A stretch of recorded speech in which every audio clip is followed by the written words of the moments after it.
Good morning, everybody. It's time for another delicious edition of Texas Oatmeal. Today we're working on the Vanderhall because that's what we do. And I've got probably the coolest mod that I've done so far. Well, I mean, I haven't done it yet because I'm filming this and I'm going to show you how to do it. But it is definitely the coolest thing that I've bought for the Vanderhall so far, outside of like maybe the wrap or something. But, well, hi little miss thing. Are you gonna help today? Or are you just gonna get in the way? You're sniffing gas. Alright. So the coolest thing that I've probably bought to date for the Vanderhall, and it's this right here. So this is a Holland accessories paddle shifter set for the Venice. So it's obviously gonna attach to the steering column because that's where paddle shifters go. Goes through the same bolts you'd use to hold your steering wheel on.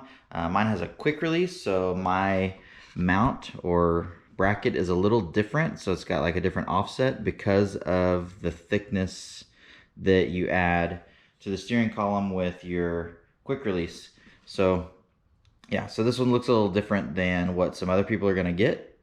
He's got two different brackets, so you just let him know which one you need when you order it. But this is carbon fiber, and this is like real carbon fiber paddles. Okay, so there's nothing, there's not like all the other stuff on my dash that's fake. This is like the real deal.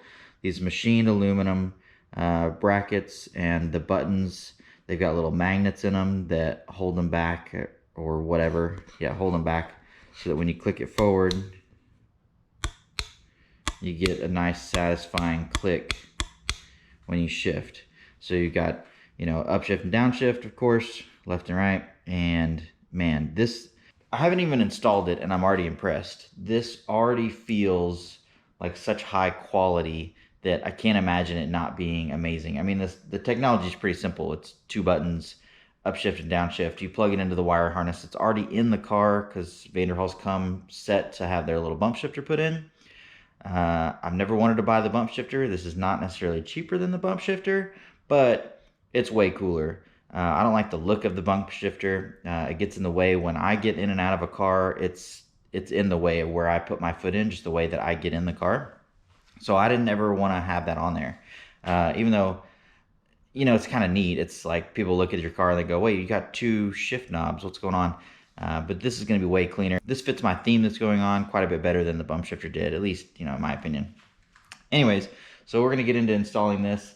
It looks to be pretty simple. I mean, you've got to take everything apart. You've got to take your hood off, your glass off, the cowl that's under this, you know, front cowl that the glass sits on, because you have to get to a plug that's down inside underneath the dash. You know, take your steering wheel off, of course, which is, you know, not that big a deal. So take the speaker out then, of course, too, to get to the harness where you can plug this guy in. So let's get right to it.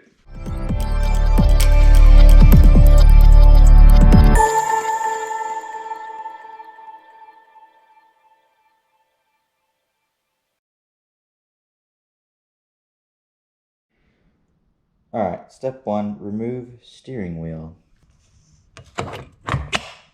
Check. Steering wheel removed. Except I gotta undo those bolts there because we're putting the paddle shifter on the hub, not the steering wheel. Yeah, it goes. Okay, so the next step is to remove the steering wheel column cover. Easy step, but when I show you this next part, it's gonna look like I've skipped ahead quite a bit in the video. And let me tell you why. So I've already got these installed, and I did that because if you see, I've got extra holes in this bracket. That's because this cheap eBay steering wheel quick release, it never has lined up just right. And that became very apparent when I had the wheel on with these behind it, and these sat crooked behind the wheel. So I had to fix that. So that's why this is already on here. That was like the first thing. Of course, my OCD was like, oh, you gotta get that fixed. And yes, this is paint on my hands. So that's why that's like that. I went ahead and put it on just to get everything lined up. I had to drill new holes in there. Thankfully, I had a drill press because it digs into this hole just a little bit. So without blocking it up, that would have been impossible. Anyways, so it looks like I'm quite a bit further along the install. Really, all I did was take the steering wheel off, remove my quick release so that I could do that, and then put it all back on together just to fit it. Actually went and drove it down the block to make sure everything was straight, and it's pretty close. Maybe still not 100%, but definitely closer than it was. And the wheel is straight with the paddle shifters, which that was very important. All right, with the steering wheel column cover removed, this is the lower side, so the wheel would be, you know, here, and this is the bottom of it. You take that off because we're going to drill a hole through it. We're going to take the time to clean it because you can see it's pretty dirty in here because it's probably never been off the car. We're going to drill a hole right here in the bottom of it somewhere. The instructions actually have like 48 pages. Quite a bit of them are pictures. I printed off the list, and I'm going to reference my phone for the pictures for where to like drill this hole and things like that.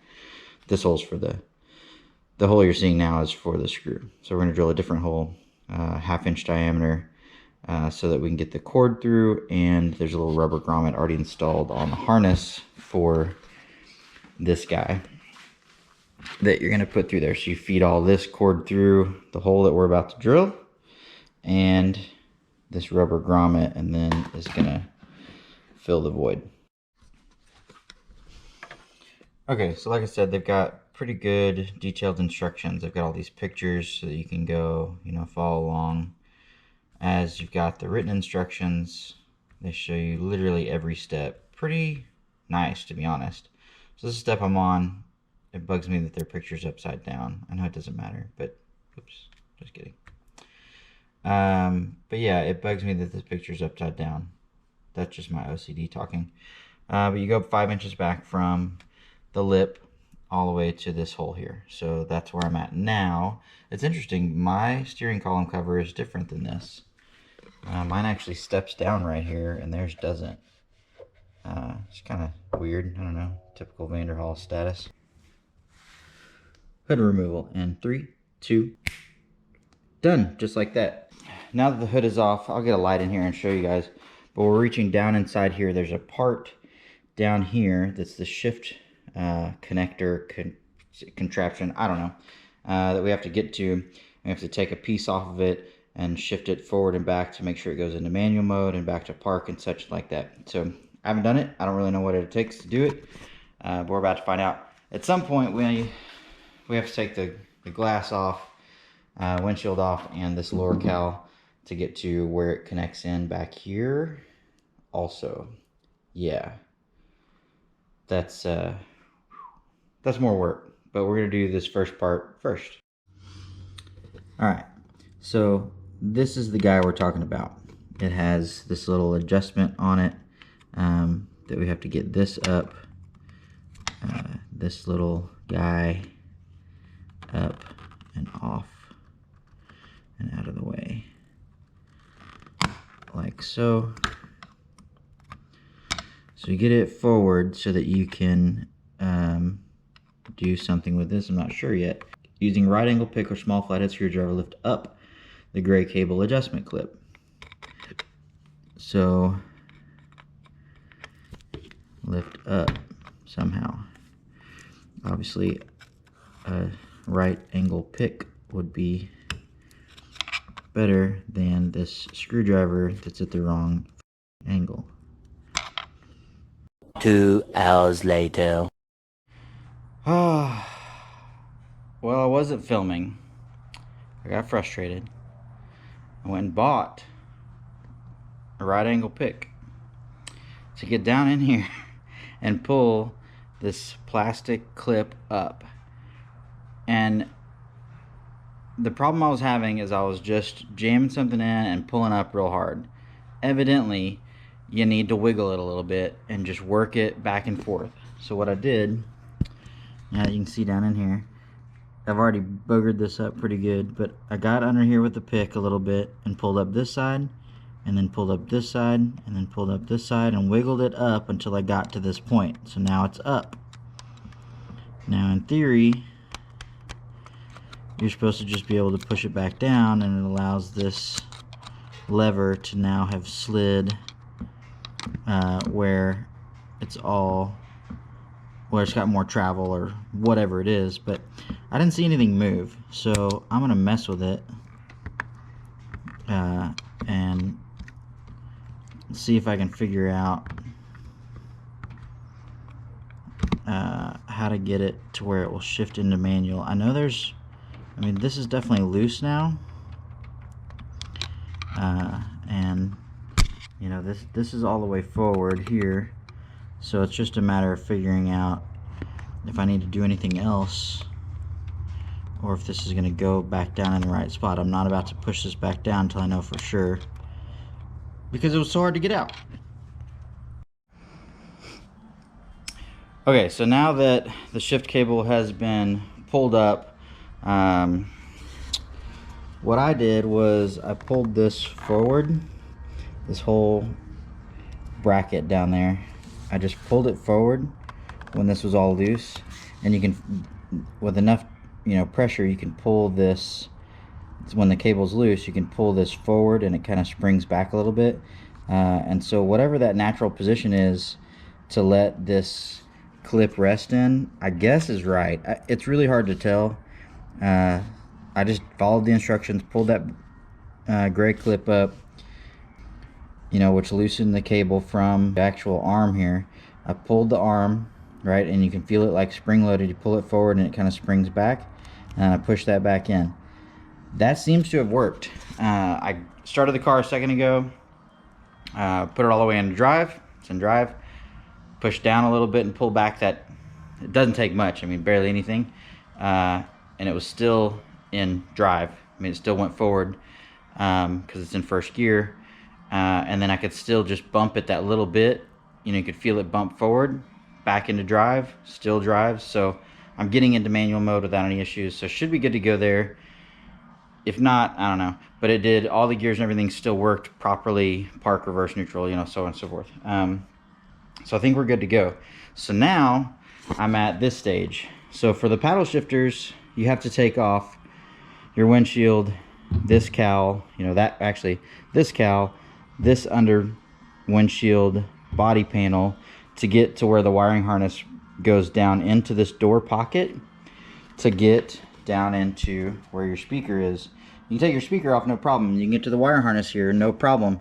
But to get the wire from the new paddles, this wire that's coming through there, to get that wire into here, you need to go under the dash, around the corner, down in through the hole, and then fish it back out through here and plug it in for a cleaner install. There's no other way to get the wire from your steering column into that pocket without removing the windshield first. So keep that in mind. If you're doing a bump shifter, you don't have to do all that. The bump shifter is right here, and you just run the wire down into that harness, plug it in, good to go. You don't have to remove everything to get a wire down in there, but for this you do, which is not that bad. If you've done it once or twice, it seems really terrible to have to do it the first time, but it's really not bad. If you have a stock glass windshield, obviously be very careful, because when you remove the windshields on these and you put a little stress on it, you could crack it. Mine's an F4 windshield, so I took it off and threw it over there, and I'm not worried about it, but that is something to be mindful of. So I'm gonna get this next part off here, get this out of the way, get this body panel off, run the wire through there, plug it in, and then start putting it all together, because that's really about it. And then we're gonna go on a little first drive. All right. Okay, so I've got this panel pulled off, which is always a mess when you're looking at these Vanderhalls. There's just wires everywhere in here. But basically, I've got the wire that comes off the end of this, the coiled part, right, that's now inside here. I've got it pulled back and running up right here, right behind the lever for the telescoping and the tilt, up behind the dash. And it comes out right here in this little cavity, which I know is hard to see, but it's this wire here. I ran it this way underneath this aluminum bracket, right down into this portion where all the other wires go into the side of the car.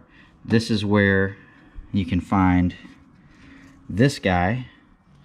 This guy is the stock part that you hook your bump shifter up to. So if your bump shifter guys already have this, this will be plugged into your bump shifter. You're going to use this cable that they give you. This little guy here that's got their little logo on it, they give you this that connects your stock wiring harness from the bump shifter to their paddle shifter, to their paddle shifters right here, and it's keyed so you can't go the wrong way. So you plug this in, right, done. Okay, so now you tuck all this away in here, and I'll zip tie it up and out of the way here in a second, and then you find a good ground connection for this guy. All right, so that all that's left now is your grounding ring terminal, and there's a ground down in here between these kind of bigger connectors here. You can move all this junk out of the way and kind of move all this over a little bit and get to that guy right there. So there it is there. That's the one you're after, is this one here. It's down when you're looking at the left of the car, you know, down inside here. That's the one you got to just loosen that guy up and get this connector on there, and then tighten it back down. You're good to go. Okay, so everything's installed. I take it for a test drive. I can pull my shifter into manual mode, so I think. Turns out that's how I've always been driving it. You can pull the shifter down and back a little bit, and it gives you like a half a click, but it doesn't go into manual mode unless the transmission is set up to be done that way. Now, what I noticed was when I first took this clip off, pulled this up and messed with this, nothing happened. I pushed it back down, it didn't change the position of this arm whatsoever. What I did was, after I drove the car and realized, okay, I don't have any manual control, like it's still the same, still driving the same, I pulled it back in. I talked to one of our other members, and they said that they had to run their transmission selector, the gear shifter, all the way back to manual, put it in manual, like push down, pull it back a little more, put it in manual. Then manually adjust this control arm for the position for the gear selector here, right? So what I did is I unclipped it,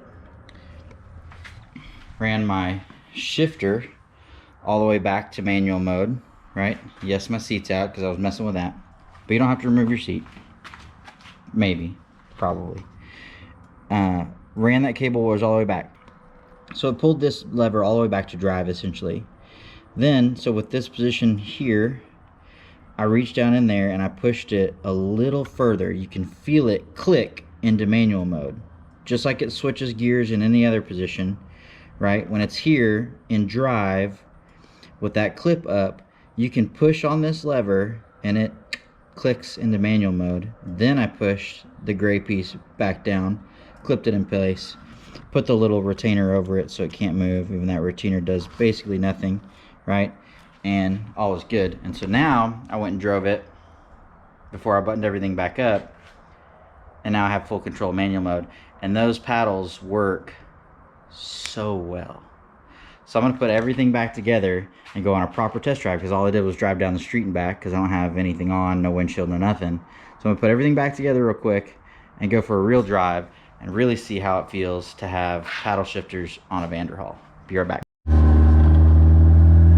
Okay, we're on a maiden voyage of manual mode with paddle shifters. And just driving around the neighborhood is fun, just because you can leave it in gear, whatever gear you want, of course. And when you let off, you get the nice rumble and pops from the exhaust. So we're about to get on the main road here in a second. So this is way more fun. And all you guys that have bump shifters, I didn't realize how much more fun this was. And I don't know how much you guys can hear me, because I left and I didn't get my little sock around the camera, but the difference this makes, and then just that being able to have paddle shifters is awesome. Downshift when you want. If you're going real slow from second to first, it revs up real hard.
selector, anything, right? I don't know what gear I'm in, but I don't know that I don't think it matters. I can't even talk right now because it's so much more fun with the paddle shifters. They work so well. They feel good in your hand. There's plenty of room to, no matter where your hand is on here, to grab them. You know, so even if you're just in a relaxed position and you want to downshift, you're good. If you're where you need to be, you're perfect. I mean, it just doesn't get much better than this. So we're gonna go through the tunnel and let it rev up real high and shift.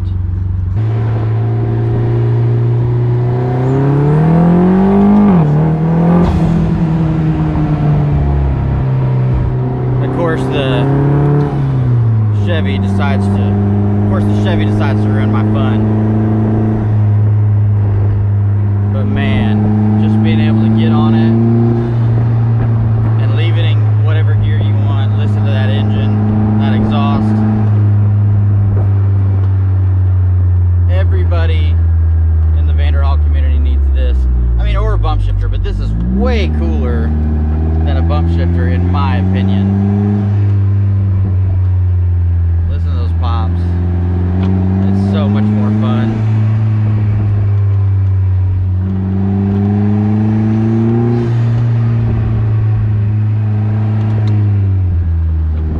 So fun.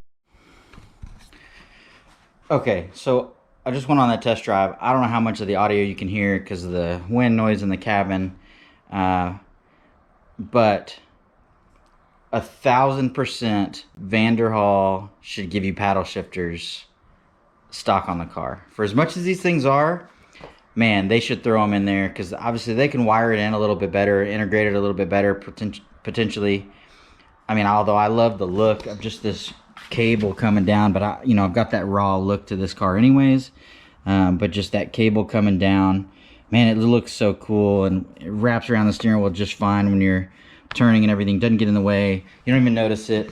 But the amount of fun that I have now has just gone through the roof. It's so much better. It's I mean, I should have bought a bump shifter a while back, but I didn't want to pull the trigger on it. The paddle shifters came out, this set of paddle shifters came out from Holland Accessories, and man, it looked amazing on, when they showed them off. Once I got them, I was even more impressed by the build quality, and they're flawless. They work so well. I mean, the shift, the up and the downshift, you're still limited by how fast the transmission in the car shifts, but it's quick. It's quick enough. It's not, supercar quick or anything, but man, it does a good job, and it's a good feel. And again, if you can afford them, because they're not cheap, they're not more than the bump shifter, I'd get a set of these. I think that's the way to go. It just adds that much more excitement, that much more fun to your car. And I don't know, maybe you don't want to have more fun, but why'd you buy a Vanderhall? So yeah, 100% get a set of these. I'll link them down in the description below, but that's going to be it for today. I couldn't be happier with the install, and the accessories themselves are incredible. So that's it for today. We'll see you guys next time. Peace. You must be blinded by the lights. We came to shine here. Watch it look daytime in the night. We bring the vibes here. We full of life, you keep the change. Keep the change.